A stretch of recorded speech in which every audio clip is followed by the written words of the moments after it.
Cthulhu, Cthulhu, Cthulhu, Cthulhu, Cthulhu, Cthulhu, Cthulhu, Cthulhu, Cthulhu, Cthulhu. This is not an eldritch demon, but you are indeed watching Dungeons and Coffee! Greetings.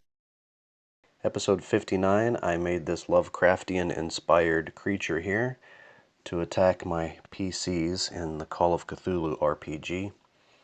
And in episode 60, I decided we'd need to make some terrain, some crazy big stuff for the same reason.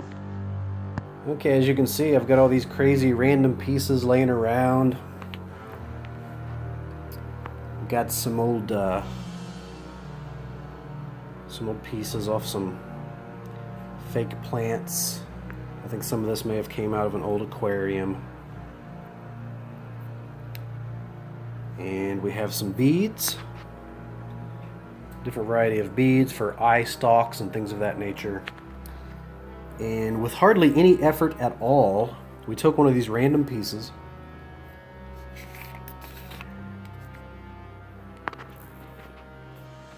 And we made this little guy.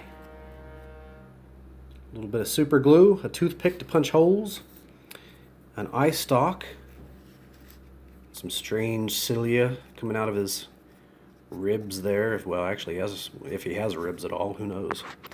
But I think that's a good start. So let's paint this little guy up and see what we have, shall we? This little goofy guy is worth some honorable mention. I've stuck some appendages there on the top. I've extended his tail a little bit with some old twist ties. Stuck some multiple eyeballs there with some beads. We debated on how many eyeballs to give him. My son insisted we just do 3 on this one for starters to see how it worked out. So as you can see, we placed some beads in there. And we're going to paint him up with the other little guy. And see how they look when we're finished with them. So we're going to blend this in with the hot glue gun. Blend it in a little better, his appendages. Put on some collage. Fatten these up a little bit, make them look a little more oozy. One of the techniques I like to try when I'm doing this kind of stuff. So stay tuned. We'll get them ready for some action. See what happens. Okay. This little guy's nice and smooth. I'm going to leave him alone for now. I think he's fine, but I want to make him a little different. So this big fat sluggish guy, I want to give him some texture.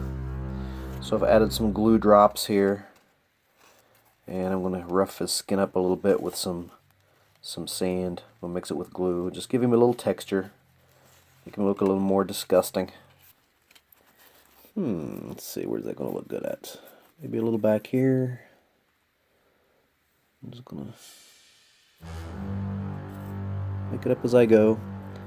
A little back here, put some happy little textures. Some gross little boils. It's not a tumor. Alright, he's looking a little bare toward the front. Let's give him a little bit of texture up here. Maybe right above one of his eyes. Off center that a little bit, make it look a little more natural.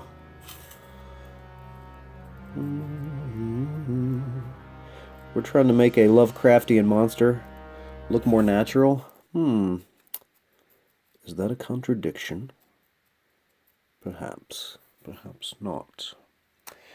Alright, I'm pretty satisfied with that. Now I'm going to give him just a little bit of the large grains. Just so we've got a little bit of variety. And so that all that texture doesn't look too uniform. Okay.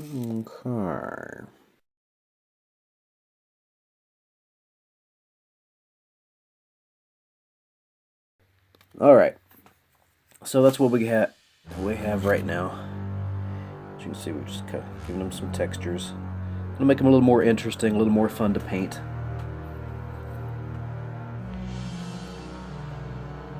Disgusting.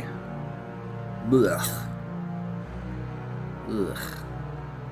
I'm not hungry anymore. I'm just going to zoom through these poor quality photos just so you can get an idea of the accents you'll want to put on there to accentuate your glow-in-the-dark paint. And there you go. That's what they look like under some black light. Black light, by the way, is a great way to accentuate your Underdark terrain when you're doing an Underdark campaign.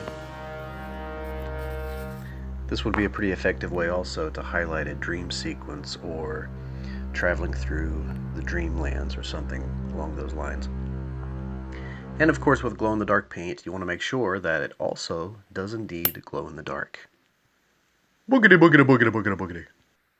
Remember, keep your books off the table and keep reaching for the dice.